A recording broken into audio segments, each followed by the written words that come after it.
Welcome to the Top 10 Gardener with Master Gardener Ken Lain. Gardening can be challenging, but with Ken's tips, tricks, and top 10 advice, you'll reap huge rewards. Now welcome your garden host, Ken Lain. And welcome to this week's edition of The Mountain Gardener. Your host, Ken Lain, here every week talking about the landscapes of northern Arizona. And we are into the season. It is full on bloom everywhere, all elevations. So before it was the Verde, the Sedonas, Camp Verdes, Cottonwood, those areas, Jerome, they'd all bloom. They were starting to bloom. You all are always about, a week, 10 days ahead of us.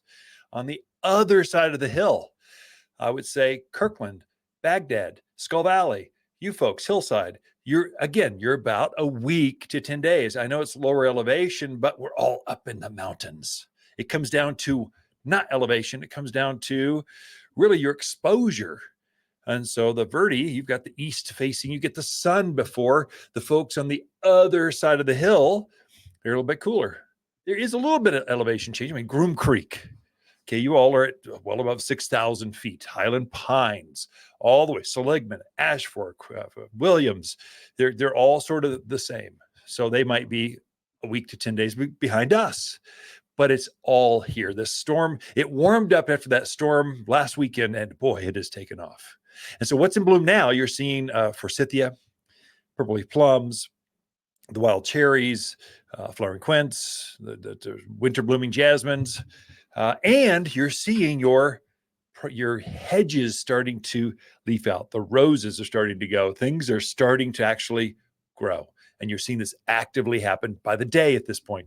This is what spring's all about. This is why we love our 4-season climates. This is an opportunity right now. If you need privacy, you've got a new hot tub. Your neighbors, they just moved in, bought that house next to you, and they're harder to get along with, or they're trashy, or that contractor's got that pile of stuff back there that he's proud of, but it's ugly as can be. You just want to hide it. You don't want to put a fence. You want a living green fence. Now's the time to trim back those hedges that were planted maybe last year or older. You trim them back now, fertilize them, and they will take off a new growth. This is perfect timing so that you don't have this butchered, cut back stems coming up to the middle of the shrubs. Now's your time to cut them back, fertilize them so you can have this new growth hide all of that hedging you've been doing. If you need a new a privacy screen of some sort, now's the time to plant them. This is your best time to plant them. Can't emphasize that enough. I want to share a couple things. I thought of three kinds of trees, 3 kinds of native kind of plants, and 3 kinds of shrubs that are the perfect local plants. No matter your elevation, they're going to grow in all those cities I just mentioned, all those communities. They are all going to grow in any one of our places. Anywhere in the central part of Arizona, they're going to grow and thrive and grow fast. So, and then I'll tell you how to space them. And if you missed it, or you're on the road, you're driving, you can't take notes, you go, what did he say? If this is the podcast piece, I'm going to put the notes to this. I wrote a book called Privacy in the Secret Garden. I'm going to put the link to that free. You download it, read it at your leisure. It's got all the lists and all the math, how to space them, how to plant them, how to water them, how to get the most out of them, when to prune them, what I just mentioned. That'll be in the footnotes at the bottom. Download it. If not, you go to our website, hit the Learn button at the very top. Learn. Anytime we teach a class, we post those handouts up there, and the books are there. It's right front and center. You can't miss it. If you're looking, you can just go privacy screens. It'll be right there. But here's the 3 trees, 3 natives, and 3 shrubs. And let's start with shrubs. I think the 3 that are most popular. The number 1 seller, Red Tip Photinia. The new growth comes out red, and then it turns into this 12 by 12 by 12 big evergreen plant. Big leaves, not a needle. It's got a leaf to it. We call them broadleaf evergreens. And so that's very fast growing. It's good. It's number 1 seller. I don't know that I like it as much for myself. I don't have one of those in my yard. What I use is Cotoneaster, or the way you spell it, Cotoneaster. There's one that's really big, very fast. The animals just leave alone. Deer don't bother it. Doesn't get disease, doesn't get bugs like the Red Tip Photinia does. But red clusterberry Cotoneaster. That one is evergreen. Again, it's a broad leaf evergreen. Has a leaf, not a needle. Grows about 10 by 10 by 10. Loves to be hedged. And the flowers will come out in just a few days. You get clusters of flowers that turn into clusters of red berries, which you still see some of those from last winter. It holds those berries all through autumn and winter, and then just comes back and reblooms and does it again. I like it because it has just less care. And it's related to our native Cotoneaster that grows wild here, but it's a great shrub. And then the one I use as well is Ellie Agnes, or Silverberry. That's truly the native one. We sell both. There's truly the native one. It's got kind of blue foliage with a white leaf in the back. Gets up about 8 by 8 by 8. So it's substantial. The beauty with that one is once it gets up to size, you never have to water or care for it again. Just maybe give it a haircut. That's it.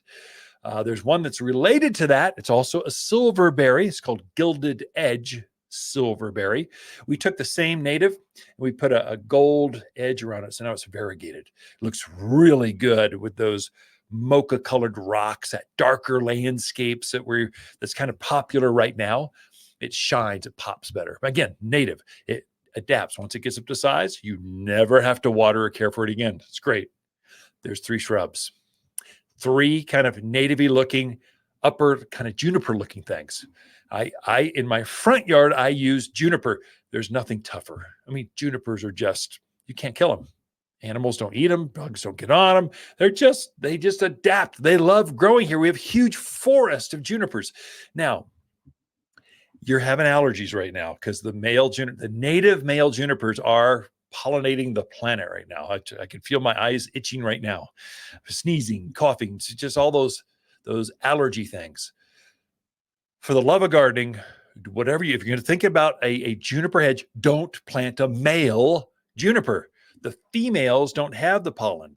They just have the berries. They're cute as can be. They're voluptuous. They got the shape. They got the color. I mean, they got it going on. Those girls, they can fill in and look good and no allergies. The guys are the ones that cause all that yellow tinge, and they have this dust everywhere. So we only sell females here at Waters Garden Center. Look for females. We don't start them by seed, because if you start plants by seed, you get half of them will be males, half will be females. We go by cuttings. So now we get an exact copy of the perfect juniper that's a female. We can control all that.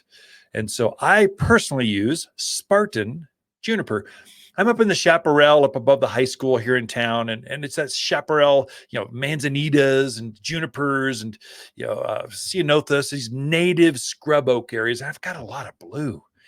I needed some green.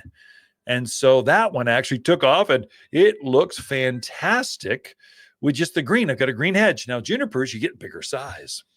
So they'll go up easily 10, 15 foot tall. There's some that get bigger, but I like that. I needed about 15 feet in my front yard to create this courtyard where the fountains are, the birds are going around, butterflies. I needed some, and I staggered them, zigzagged them across. And so I used Spartan juniper. If you like more silver blue, the same exact model of that is Wichita Blue juniper. It does very well too. Same. So again, about 15 feet tall, about 8 feet wide, thick as can be. It doesn't have a leaf. It's got a needle now. Now we're talking conifers. Conifers have needles. And so, but it fills in really fast, never gets any issues, so easy to grow. Anyone can grow them. It's a great choice. And then probably, what else could I go there? You got your Californians love your cypress. So cypress, I would say one that's probably better than the Italian cypress would be the Arizona cypress. That's the native one. Now this is a fast growing, goes up to about 25 feet by 12 foot wide. It's native, but again, has that juniper kind of look. It doesn't put a berry on like a juniper. It puts out a little tiny pine cone, size of a golf ball. Then your 3 trees, Deodar Cedar. It's a fast growing. It's a monster. It gets huge. It takes over entire yards. Small children, dogs have been lost in Deodar Cedar. Be careful. Don't plant it right next to the driveway. It'll be too close. It'll take over. It just gets too big. But one that's sort of like it, Colorado spruce. Now you wouldn't think that, but it's, perfect Christmas tree shape. Gets up, 50 feet by 15 feet wide. It's beautiful. And then pine trees, native pine trees, ponderosas, not so much for juniper for privacy because it's a trunk, but Austrian pine, Scotch pine, Deodar pine, pinyon pine. The pine trees, they grow thick central leader. God, they're just a great choice. So you got 3 shrubs, 3 native-y looking things, and then 3 trees that are great at privacy screens. Growing up in Prescott, we knew spring was here when my grandmother's lilacs bloomed. I'm Lisa Waters Lain, and my grandmother would be thrilled with the new bloomerang purple lilacs at Waters Garden Center. They don't just bloom once in spring, they bloom again in summer. Mine bloomed 3 times last year, making spring last well into fall, and just $29.99. Come check out all the heavenly new sights and scents that are making this spring the most beautiful ever. Lilacs like Grandma used to grow and better. Waters Garden Center in Prescott. If you want a more fruitful garden, increased success, and landscape that just feels better, then tune in daily to the Top 10 Garden Podcast. Years of tips, tricks, and garden shortcuts are guaranteed to make your gardens nicer than ever. Listen to this podcast or read Ken's weekly garden column by visiting watersgardencenter.com. That's Waters with 2 T's, gardencenter.com. Thanks for tuning in.